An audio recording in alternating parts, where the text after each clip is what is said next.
All right, good morning, everyone. How are you doing this Sunday? Okay. Can you give me let's say between 1 and 5? Can you tell me how you're doing? 1 being, I'm not feeling very good today. I'm really tired or something like that.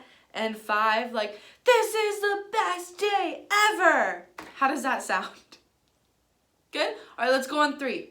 1, 2, 3.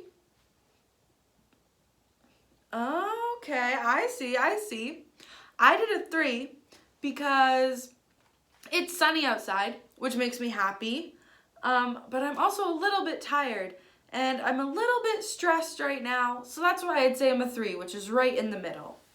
But maybe can you take a second and share with your sisters, brothers, mom, dad, whoever's with you, maybe why you put the number that you did? Yeah, take a second to do that. I'm listening.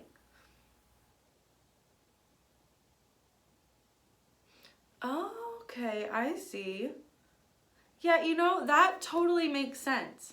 Thanks so much for sharing with me and for sharing with the people in your family too. So today, I want to do a story with you guys. I want to share a story and talk about it together. Now, we have read it before. I think last year we did it, but I wanted to do it again because last week, do you remember the video from last week? It had the moving people on it. That was kind of funny. So last week we did the story about how Jesus healed the old woman who had been sick for a really long time. And she had been sick for so long that people kind of stopped paying attention to her. She wasn't really, people didn't think about her very much. She was kind of forgotten about.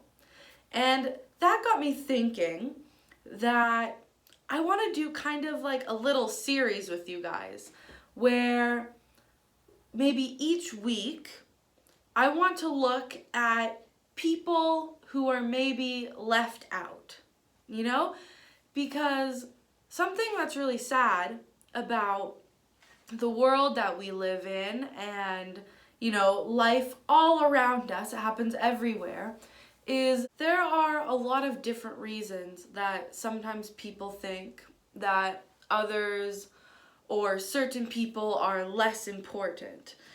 Sometimes people think that because of skin color or somebody's gender or how much money they have or where they live and different things like that, right? But the thing is that we know, especially from Jesus, is that everybody is important to Jesus, right? And everybody is made in the image of God. Maybe you've heard your parents or your grandparents say that before, that you are made in the image of God, which means that because God made you, you are beautiful and you are important, right? So what I want to do with this little series is each week we're going to read a story where Jesus takes care of or gives attention to the not important people, right? So I want to look at all the different ways that Jesus says about the not important people. These people are important because I love them, right? And then maybe afterwards we can talk about some questions and what that means for us. So let's read it together. The friend of the little children. Wheel closer to the screen. Jesus' friends were arguing. Who was the most important helper in God's kingdom? They wanted to know. I am, James said. No, you're not, said Peter. I am. Nonsense, Matthew said. I'm the cleverest. No, you're not. Yes, I am. No, yes, am too. This silliness went on and on like that for some time. You see, Jesus' friends had started thinking that they had to do something to make themselves special to Jesus. that if they were the cleverest or the nicest or something, Jesus would like them best. But they had forgotten something. Something God had been teaching his people all through the years. That no matter how clever you are, or how good you are, or how rich you are, or how nice you are, or how important you are, none of it makes a difference. Because God's love is a gift. And it's free. All you have to do is reach out your hands and take it. So while Jesus' friends were arguing, some people who knew all about getting gifts, in fact, you might say they were the gift experts, had come to see Jesus. Who were they? They were little children.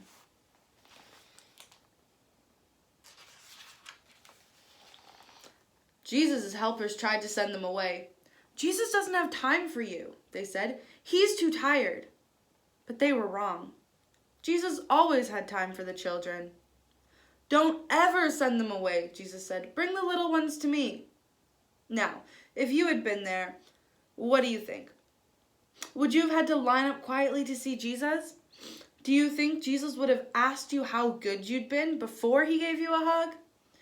Would you have had to be on your best behavior and get dressed up and not speak until you're told to? Or would you have done just what these children did? Run straight up to Jesus and let him pick you up in his arms and swing you and kiss you and hug you and then sit you on his lap and listen to your stories and all your chats. You see, children loved Jesus, and they knew that they didn't need to do anything special for Jesus to love them. All they needed to do was run into his arms. And so that's just what they did.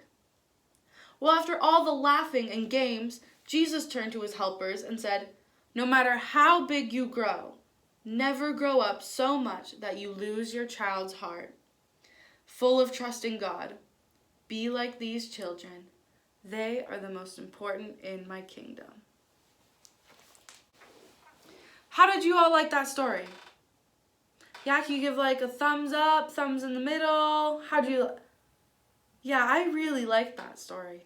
I think it's really cool how people say, no, the kids aren't important. And then Jesus says, no, they're the most important.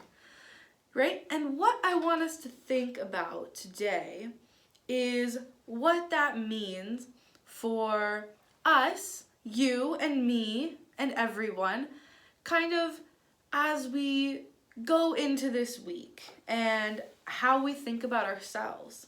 So I think a couple things come to mind for me.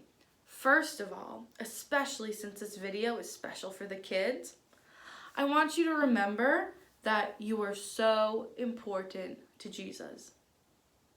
All right, even if people tell you you're just little, even if people tell you that you're not important or that you don't have anything to say, you are important to Jesus and he will always listen to you. That's the first thing I want us to remember. The second thing I want us to remember is that because we know that we're super important to Jesus, we know that means that all the children are important to Jesus, right? It's not just Addison or Noelle or Stella who's important to Jesus, all right? It's not just Aurora or Miles. It's everybody, right? So that means that we treat all the other children like they're special to Jesus because they are, right? Yeah. And then the last thing is kind of a combination between what we talked about this week and what we talked about last week, right? So this week we learned that all the children are important to Jesus.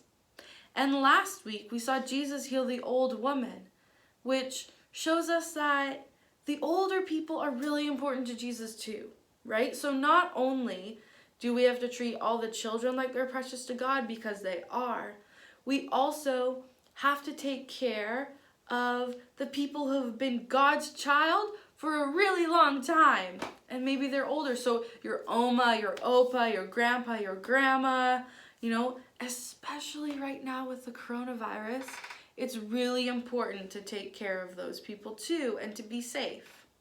Yeah? All right.